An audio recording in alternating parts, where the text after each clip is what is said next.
Picture this, it's 1937. The world is in the middle of the Great Depression. And, hope is a pretty rare thing.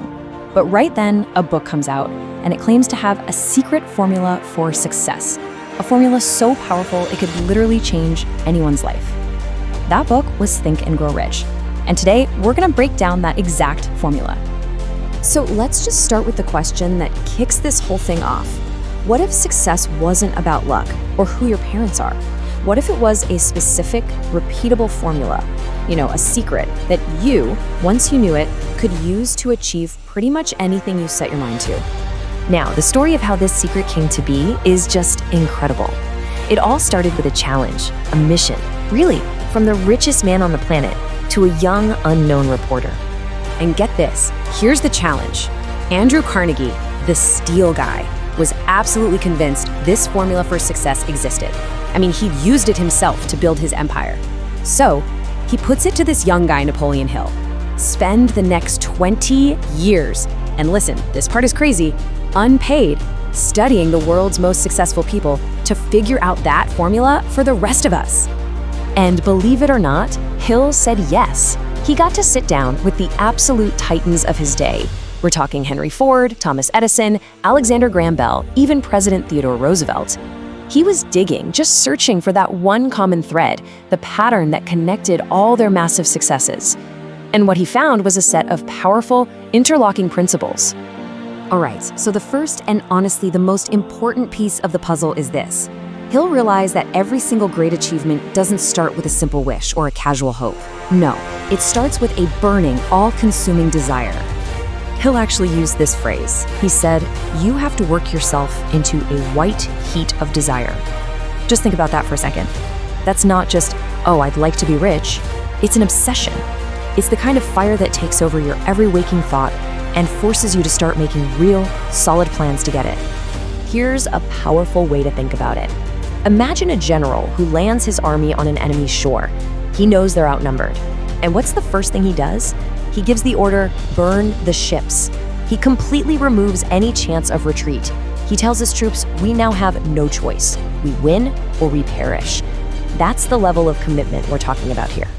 Okay, so you've got this burning desire, but desire alone can just fizzle out, right? So the next step is how you fuel it. And you do that with unshakable faith. Hill called faith the chemist of the mind. It's the thing that gives your thoughts and your desires real life and power. And we have to be really clear on the difference here. Wishing for something is passive. It's hopeful. You're just kind of sitting back, hoping it falls in your lap. But absolute belief, that's active. That's a state of mind where you are so certain it's coming, you start acting like you already have it. You're ready to receive it. There's this poem in the book that just sums it up perfectly. It's not always the strongest person or the fastest person who wins in life. No. Sooner or later, the victory goes to the person who truly, deeply believes that they can. The person who thinks they can. So we've got desire, we've got faith, but what good are they without action? This brings us to the third principle, and this one is a game changer, the power of making a definite decision. See, Hill found that successful people make decisions fast and they change them very slowly. Everybody else, they do the complete opposite. Think about it. The biggest moments in history all came down to a decision. A whole nation was born because a small group of men, Adams, Jefferson, all of them, made a risky, definite decision. When those 56 men signed the Declaration of Independence, they were literally putting their lives on the line. That's what a committed decision looks like. But let's bring it down to a more personal level. There's this story about a preacher, Dr. Frank Gunsolas. For 2 years, he had this dream of building a college. He hoped he could find the money, and for 2 long years, absolutely nothing happened. And we're not talking about a little bit of cash. He needed $1 million. Back then, that was a truly astronomical amount of money. The goal just seemed impossible. And then, everything changed. He stopped just hoping, and he made a firm, unshakable decision. He said, I will have this money within 1 week. So he announced a sermon he was going to give called What I Would Do If I Had $1 Million. And the result? After he spoke, a man came up to him and gave him the full amount. He got the money in 36 hours. The only thing that changed was his decision. Okay, so desire, faith, and decision, they get you off the starting block. But what happens when you fail? When you hit a wall? What keeps you going? That's the engine. And that's our fourth principle, raw, unyielding persistence. You know, when Henry Ford was getting started, people laughed at him. They said his horseless carriage was just a ridiculous toy. But Ford, he didn't care. He had this definite goal, backed by that burning desire, and he basically said, "I'll belt the earth with dependable motor cars." And just through sheer persistence, that's exactly what he did. And this leads to such an important point. The book argues that the main thing that separated Henry Ford from almost everyone else wasn't that he was a genius or had some fancy education.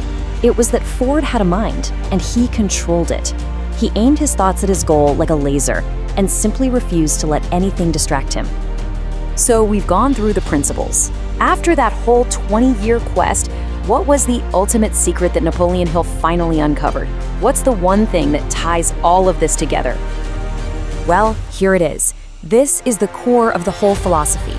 The secret is that your thoughts are real things. They are tangible forces. And when you take a thought and you back it with the powerful emotion of desire, you start a process. You start transmuting or changing that thought into its actual physical reality.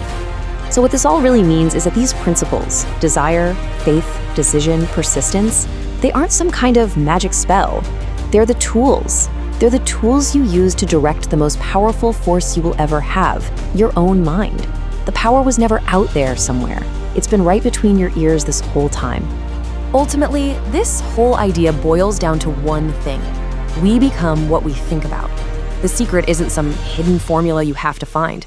It's the realization that you are the commander of your own mind. So the real question isn't what the secret is. The real question is, now that you know, what will you command your mind to do?